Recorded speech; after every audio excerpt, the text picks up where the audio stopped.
listening to the Art of Homeschooling podcast, where we help parents cultivate creativity and connection at home.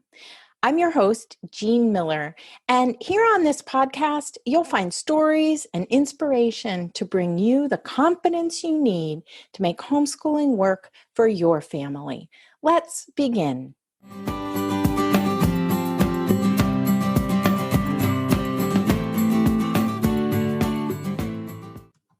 When you hear the phrase making time to rest, what comes to mind?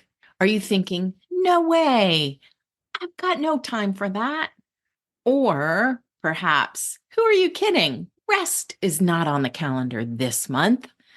Well, my friend, I'm here today to flip the script on your perception of rest and give you one concrete technique that just might help you create some intentional moments amidst all that you have going on so that you can clear some of that mental clutter and arrive at a place of being present in the moment.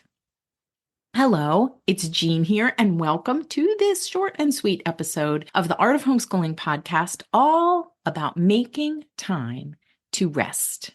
It's mid-December as I'm recording this, and I want to help you reframe the idea of rest so that you can find ways to fit it into your days, no matter what else you have going on.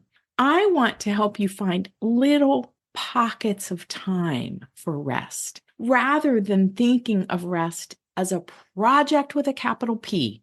Ways to slow down your thoughts and give your mind a little moment of ease, because once our mind slows down, then our body can too. Super quick, here is a definition of the verb to rest. It means to cease work or movement in order to relax, to refresh oneself, to recover strength. I love that idea of aspiring to these states of mind. Relax, refresh, recover, rejuvenate, replenish.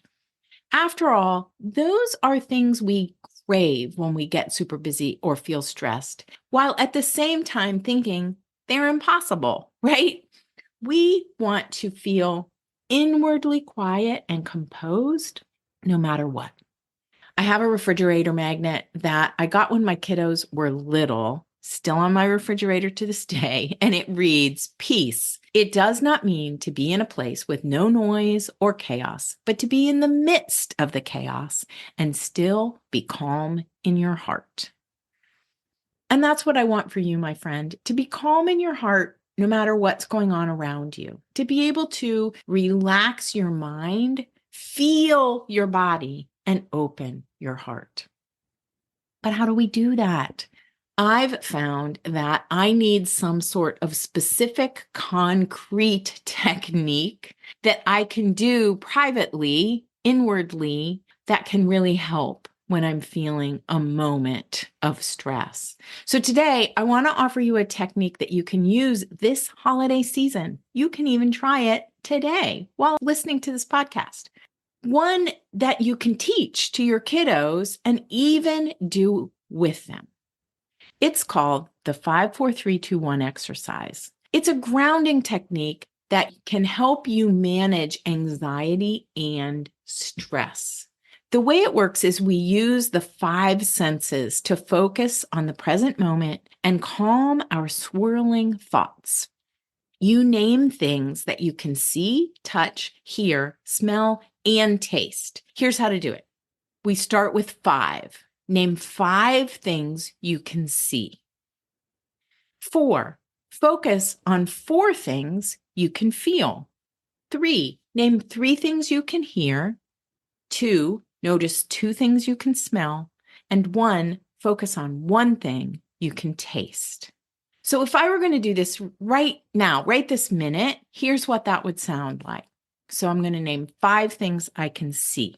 I can see the green bins that I keep homeschooling books in. I can see the purple rug on the floor. I can see my blue walls. I can see a book with a purple heading on it. And I can see a basket of colorful yarn balls. Those are 5 things I can see. Now, 4 things I can feel. I can feel the soft blanket on my lap. I can feel my warm slippers on my feet. I can feel my scarf that is woven.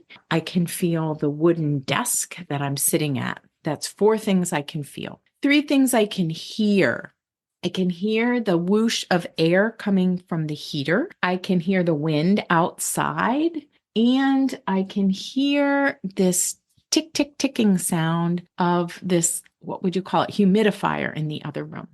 2 things that I can smell. I can smell my sweet tea that is sitting in front of me, and I can smell the heat, the heated air coming from the heater. And 1 thing I can taste my maple syrup sweetened tea that I'm drinking right now. I had to take a sip just to taste it. All right, I invite you to try it. You could even pause this episode and try the exercise for yourself if you want, right this very minute. 5, 4, 3, 2, 1. When you're finished, take a deep breath. And notice how the present moment feels different than it did before you did this exercise.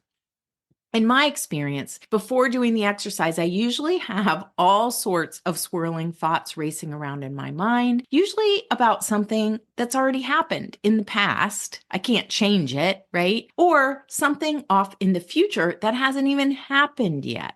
And this little activity can help bring us back to the present so that we can be here and now, and we can rest and relax into the moment.